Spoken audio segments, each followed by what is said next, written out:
আমরা দুনিয়াতে আসছি হচ্ছে অপরাধ করার কারণে। আমরা কিন্তু জান্নাতে ছিলাম, অপরাধ স্বরূপ, শাস্তি স্বরূপ আমাদেরকে দুনিয়াতে পাঠানো হয়েছে। তার মানে কি আমাদের উইকনেস থাকবে না? আল্লাহ তাআলার সবচেয়ে প্রিয় রাসূল মুসা আলাইহিস সালাম, যে মুসা আলাইহিস সালাম আল্লাহকে বলেছে, আল্লাহ তোমাকে আমি দেখতে চাই, আল্লাহ সেটার ব্যবস্থা করে দিয়েছেন, এত ভালোবাসে মুসা আলাইহিস সালামকে। সে মুসা আলাইহিস সালামের মুখে জড়তা ছিল। মুসা আলাইহিস সালাম সবসময় একটা দোয়া বলতেন, রাব্বি ইশরাহ লি সাদরি ওয়া ইয়াসসির লি আমরি ওয়াহলুল উকদাতাম মিন লিসানি। হে আল্লাহ, তুমি আমার জিহ্বাকে সাবলীল করে দাও। ও আকি হারুন, আর আমার ভাই হারুন কে তুমি তাকে কি আমার সহকারী করে দাও। পরে আল্লাহ তাআলা এটাও কবুল করেছেন, মুসা আলাইহিস সালামের ভাই হারুন আলাইহিস সালামকে নবী বানাইছেন। তার মানে মুসা আলাইহিস সালামের নিজেরও জড়তা ছিল, মুখে জড়তা ছিল। তো সুতরাং আপনি মনে করেন আপনার সন্তানের সবকিছু হবে, দেখতেও সুন্দর হইতে হবে, দেখতেও লম্বা হইতে হবে, মুখে জড়তাও থাকবে না। না, আপনার সন্তানকে সবকিছু দিয়ে আল্লাহ সৃষ্টি করে নেই। মিস্টার বিনের নাম শুনেছেন আপনারা? মিস্টার বিন অক্সফোর্ডের ছাত্র ছিল। তার খুব স্বপ্ন সে নাটিকা করবে, কিন্তু তার মুখে জড়তা ছিল, কথা বলতে পারতো না।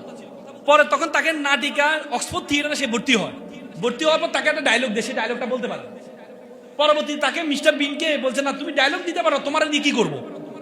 মিস্টার বিন চিন্তা করলো, আমি যেহেতু ডায়লগ দিতে পারি না, আমি এমন একটা অভিনয় করব যে অভিনয় দিয়ে কোনো ডায়লগ দিতে হবে না। পরবর্তী 3 বছরের মাথায় মুখ অভিনয় দিয়ে এমন বেশি নন্দিত হয়েছেন, পরবর্তী অক্সফোর্ড থিয়েটার তাকে নিয়ে পুরস্কৃত করেছে। তার মানে আপনার উইকনেস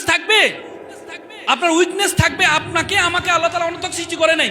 আল্লাহ তাআলা কোরআনে বলেছে, ওয়ামা খালাকনাস সামা ওয়ামা বাইনাহুমা বাতিলান। আমি আসমান এবং জমিনে যা কিছু সৃষ্টি করেছি কোনো কিছু অনর্থক সৃষ্টি করিনি। আপনার সন্তানকে আল্লাহ অনর্থক সৃষ্টি করে নাই, কিন্তু সন্তানের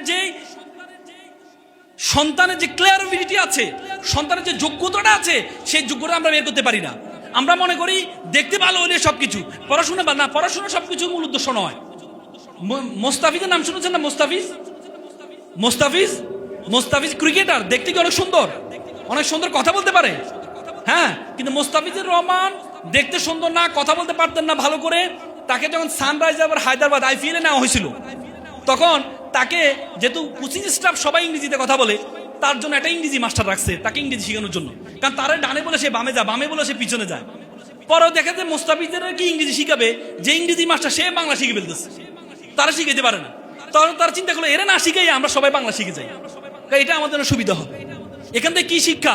পরবর্তী কলকাতা থেকে একটা দোবাসী নিয়ে তারা সবাই স্টাফরা সবাই বাংলা শিখেছে। তার মানে আপনি যদি যোগ্য